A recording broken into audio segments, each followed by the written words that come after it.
Selamat pagi sahabat Ragam, apa kabar Anda hari ini? Semoga dalam keadaan sehat semua ya. Pagi-pagi seperti ini paling enak menikmati sarapan bersama keluarga sambil menyimak informasi yang menyegarkan agar aktivitas kita jadi semangat. Selama 30 menit ke depan, Ragam Indonesia akan menghadirkan rangkaian informasi terupdate tentang indahnya dan cantiknya alam yang dimiliki Nusantara. Sahabat Ragam, perjalanan saya dalam mengeksplorasi setiap sudut Nusantara sampai di daerah paling timur dari Sulawesi Tengah yang sudah berbatasan dengan Provinsi Maluku Utara. Berada di Kabupaten Banggai Laut, kecamatan ini memiliki akronim yang terdengar aneh. Ya, selamat datang di Kecamatan Bokep. Itulah yang tertulis di gapura selamat datang. Saya pun sempat tercengang melihatnya. Tapi ternyata, Bokep adalah kepanjangan dari Bokan Kepulauan. Kecamatan Bokan Kepulauan terdiri dari 12 desa yang tersebar dan kendaraan untuk menuju desa-desa ini sebagian besar harus menggunakan perahu. Sahabat Ragam, ikuti perjalanan saya menikmati beragam kuliner dan aktivitas di Kecamatan Bokep ini ya.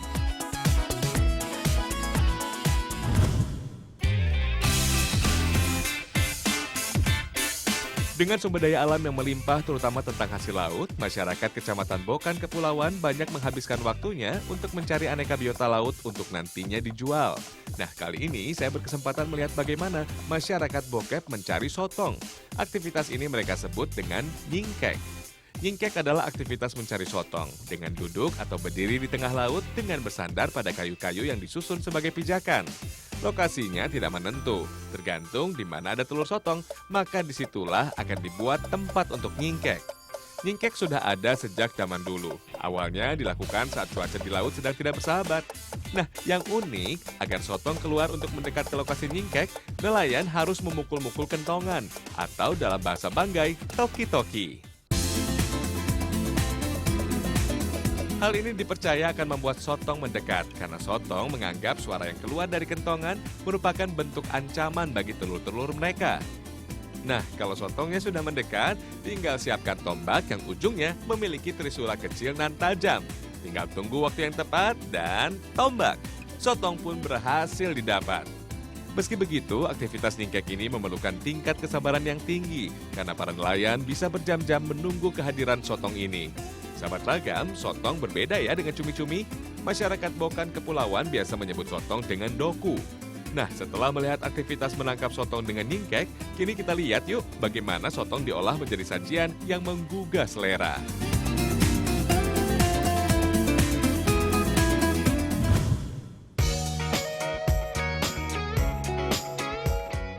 Masyarakat Bokan Kepulauan biasa menyajikan ke dalam beragam menu masakan. Ada yang dikeringkan dan dibuat seperti ikan asin, atau ada juga yang mengolah bersama santan. Biasa mereka sebut dengan doku kare. Biasanya sotong yang telah ditangkap akan langsung dibersihkan dan dipotong-potong memanjang untuk selanjutnya diolah. Ini dia bahan-bahannya.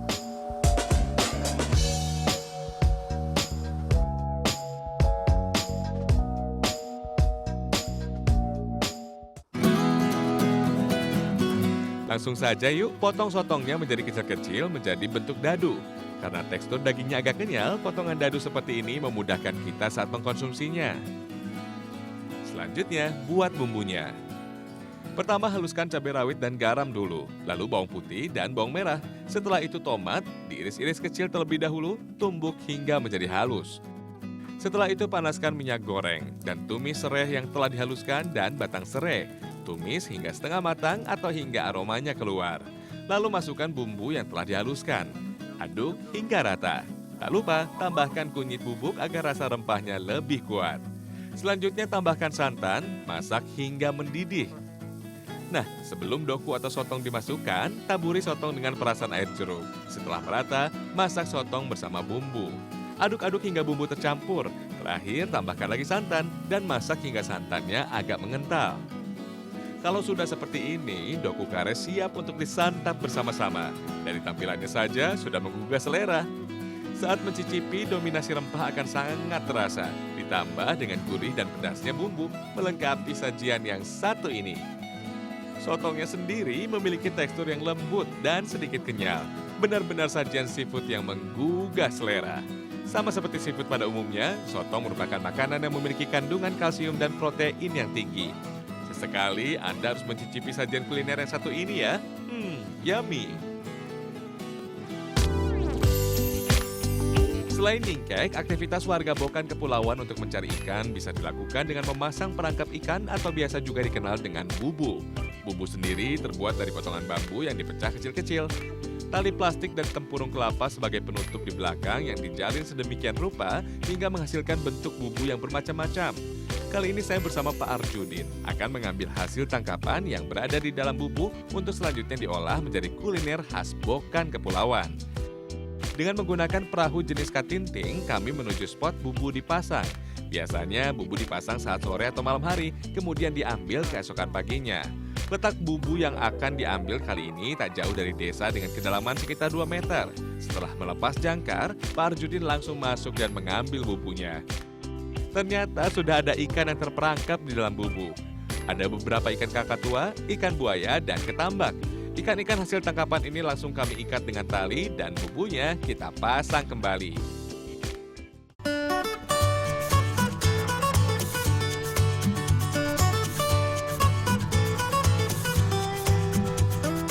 Ikan sudah didapat, saatnya kita menuju pantai untuk membuat olahan dari ikan-ikan hasil tangkapan.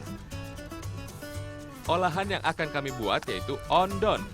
Ini adalah jenis olahan dari ikan segar yang masih mentah. Pada dasarnya, untuk membuat ondon bisa menggunakan semua jenis ikan. Namun kali ini saya bersama Pak Arjudin akan membuat ondon menggunakan ikan kakatua. Sahabat ragam, katanya ikan kakatua ini paling enak kalau dibuat ondon karena tekstur dagingnya lembut dan sedikit tulangnya. Nah, bahan yang diperlukan hanya cabai rawit, bawang merah, dan jeruk. Sebelum diolah, ikannya kita cuci dan bersihkan dari sisik dengan menggunakan pisau.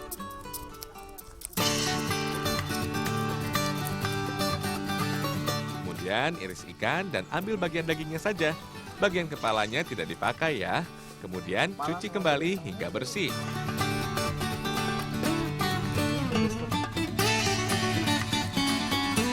Cara buatnya mirip dengan sushi ya. Selanjutnya cacah daging ikan hingga menjadi lembut dan hancur.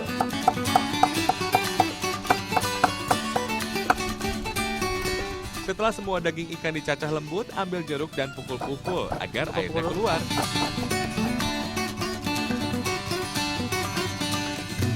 Peras jeruk hingga airnya tercampur pada ikan. Lalu tambahkan cabai rawit, haluskan satu persatu. Aduk hingga rata dan terakhir tambahkan irisan bawang merah pada ondon. Nah, kalau sudah begini, ondon siap untuk disantap.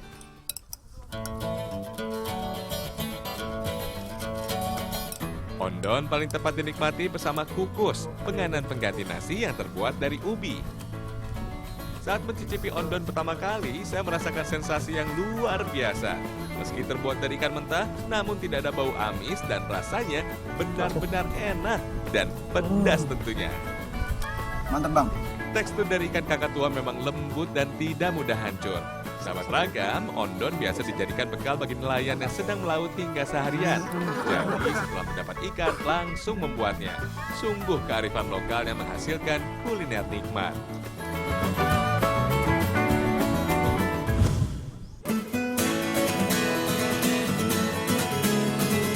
Sajian yang berikut ini bisa disebut sebagai kuliner khas masyarakat Bokan Kepulauan yang menggunakan bahan dasar gurita.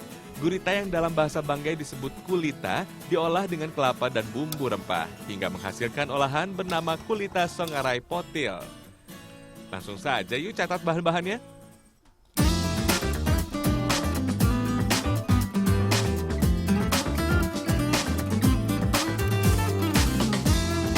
Untuk membuatnya, pertama sangrai kelapa parut terlebih dahulu hingga berubah warna seperti ini. Selanjutnya tiriskan. Setelah itu tumbuk kelapa, sangrai hingga minyaknya keluar dan kelapa menjadi halus dan lembut. Ini dia bentuk kelapa sangrai yang telah ditumbuk hingga keluar minyaknya. Sekarang kita buat bumbunya dengan menghaluskan garam dan cabai terlebih dahulu. Kemudian bawang putih, bawang merah, dan tomat. Tumbuk bumbu hingga lembut. Setelah itu potong kecil-kecil gurita yang telah direbus dan cuci hingga bersih. Kalau sudah seperti ini, gurita siap untuk dimasak. Panaskan minyak goreng, tumis bumbu terlebih dahulu. Setelah aromanya tercium, masukkan guritanya dan aduk hingga bumbunya tercampur.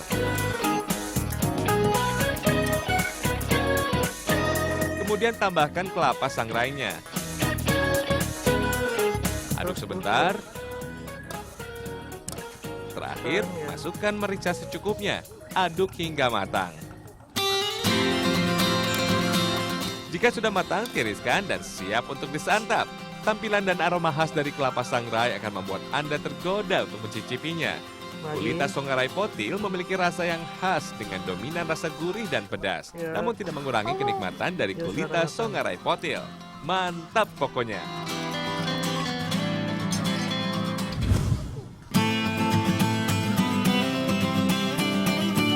Sahabat Ragam di Bokan Kepulauan selain memiliki aneka kuliner juga masih menjaga adat tradisi, tepatnya berada di Desa Wisata Keak. Saat saya dan sahabat Ragam banggai laut ke sini, kami disuguhkan rangkaian upacara buka tutup tahun yang sedang dilaksanakan masyarakat Desa Keak.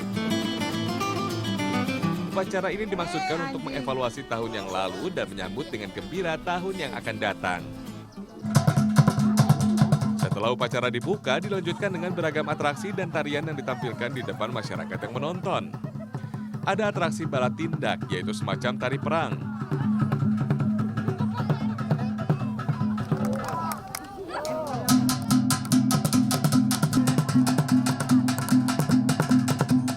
Dilanjutkan dengan tari oisulen, salendeng, tolonikon, dan diakhiri dengan tari ridan.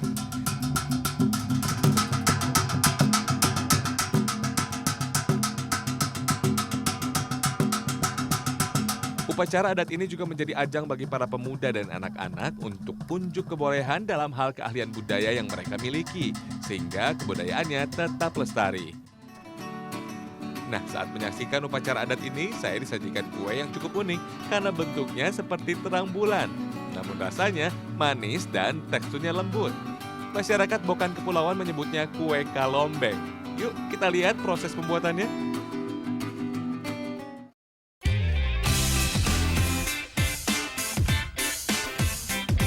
Kue kalombeng yang saya nikmati saat menyaksikan upacara adat buka tutup tahun memang biasa dibuat oleh ibu-ibu di masyarakat Desa Keak. Bahan-bahan untuk membuat kue kalombeng cukup sederhana, hanya terdiri dari garam, ubi, dan santan. Setelah ubi dicuci bersih, kita buat adonannya dengan memarut ubi hingga menjadi halus.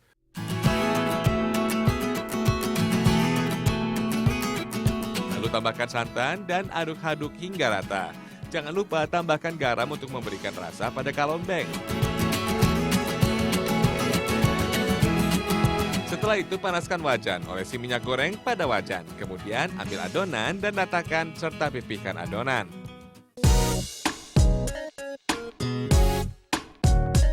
Setelah cukup matang, balik kalombeng. Agar kalombeng tidak gosong dan matang merata, adonan harus sering dibalik. Jika sudah matang, angkat lalu taburkan gula pasir pada seluruh bagian kalombeng sebagai garnisnya. Setelah itu, tutup kalombeng hingga membentuk segitiga. Nah, ini dia kue kalombeng yang saya nikmati sambil menyaksikan rangkaian upacara adat Desa Keak tadi. Kue kalombeng memiliki rasa yang manis dan lembut. Selain itu, karena terbuat dari ubi, kalombeng kaya akan karbohidrat yang akan menghasilkan energi bagi tubuh kita.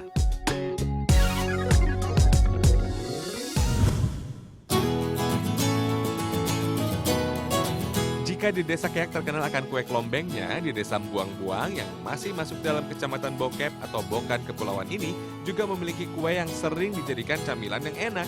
Inilah kue jatuh bangun. Entah mengapa dinamakan kue jatuh bangun. Masyarakat Desa Buang-Buang juga tidak tahu karena sudah turun-temurun menyebut kue ini dengan sebutan itu.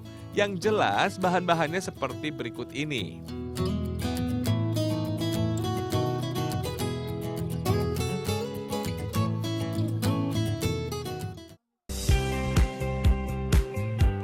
Sekarang kita buat adonannya terlebih dahulu dengan mencampurkan telur, gula pasir, dan pengembang. Aduk hingga menjadi adonan pasir. Kemudian tambahkan garam, tepung, dan aduk kembali hingga adonan tercampur rata.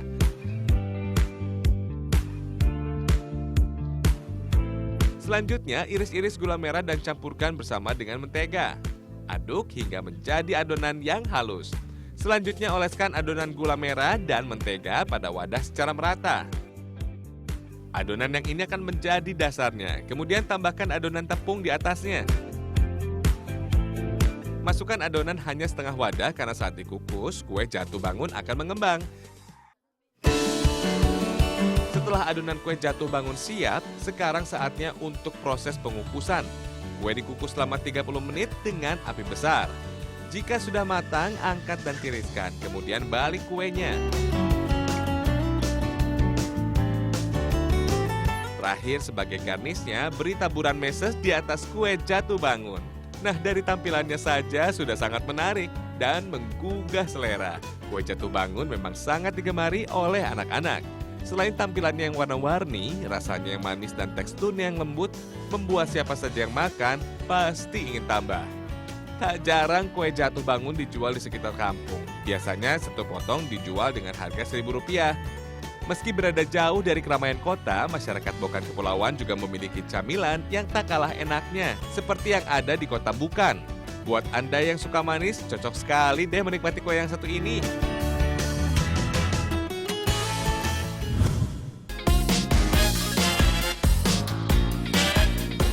Setelah menikmati kelezatan kuliner khas dan keindahan budaya di Bokan Kepulauan, saatnya kita berkeliling dan menikmati indahnya wisata alam yang ada. Memiliki jajaran pulau kecil yang menawan menjadikan Banggai kaya akan wisata alam, mulai dari air terjun hingga pantai. Keindahan dan alaminya objek wisata yang ditawarkan di sini menjadi daya tarik bagi para pelancong untuk datang. Langsung saja kita ulas satu persatu.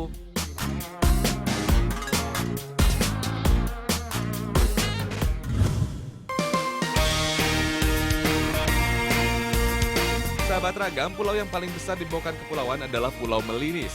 Ada beberapa desa yang mendiami pulau ini seperti Mandel, Kaukes, Keak, dan Bungin yang menjadi ibu kota Kecamatan Bokep. Yang terkenal di sini adalah air terjunnya yang masih alami.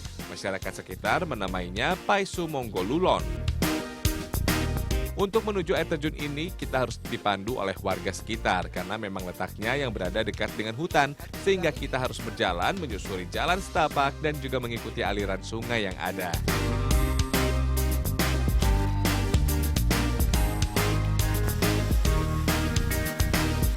Sesampainya di air terjun, udara sejuk dan segarnya air telah menyambut kami.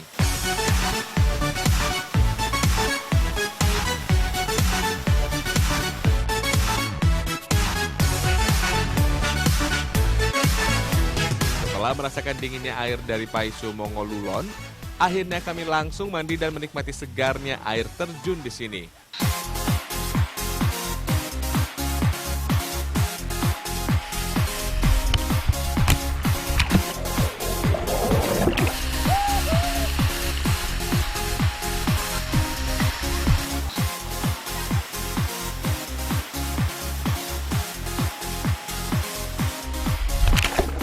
Kolam yang terbentuk di bawah air terjun memang tidak terlalu besar, namun cukup untuk bermain dan merasakan kesegarannya. Kolam yang tidak dalam dan debit air yang cukup akan membuat Anda nyaman untuk mandi dan mengekspresikan kegembiraan Anda setelah cukup lama jalan menyusuri hutan. Dengan suasana yang asri dan sejuknya udara di sekitar, rasanya ingin berlama-lama menikmati kesegaran air Paisu Monggolulon. Air terjun ini sebenarnya memiliki beberapa tingkatan. Ini adalah tingkat pertama. Di tingkat kedua memiliki ketinggian yang lebih dari yang pertama. Karena keberadaan Paisu Monggolulon ini dekat dengan hutan, masih diperlukan akses jalan yang baik untuk memudahkan wisatawan yang berkunjung ke sini. Jika kalian ke sini, jangan ragu untuk menikmati segarnya air dari Paisu Monggolulon ini ya.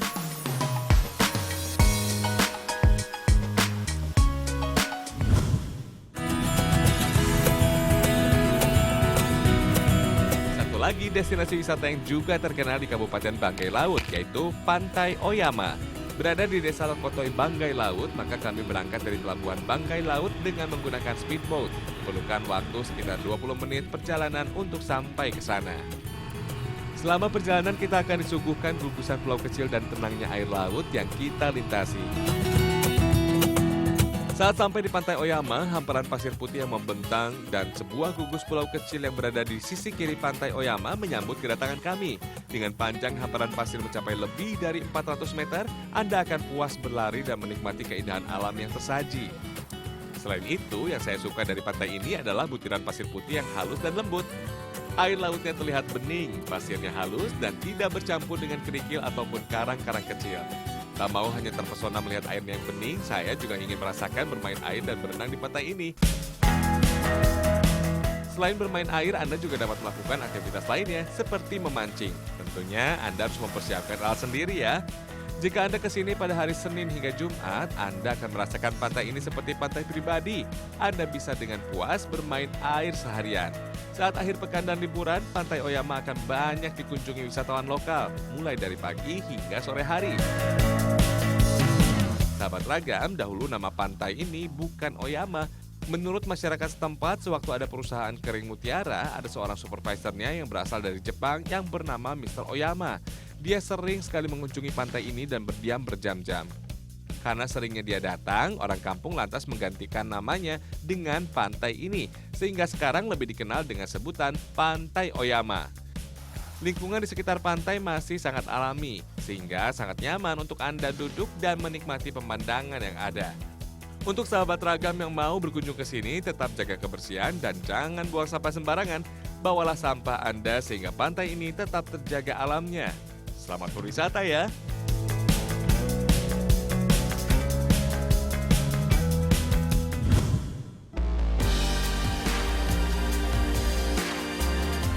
Sahabat Ragam, jangan kemana-mana ya, karena setelah ini masih ada yang menarik untuk Anda saksikan. Hanya di Ragam Indonesia.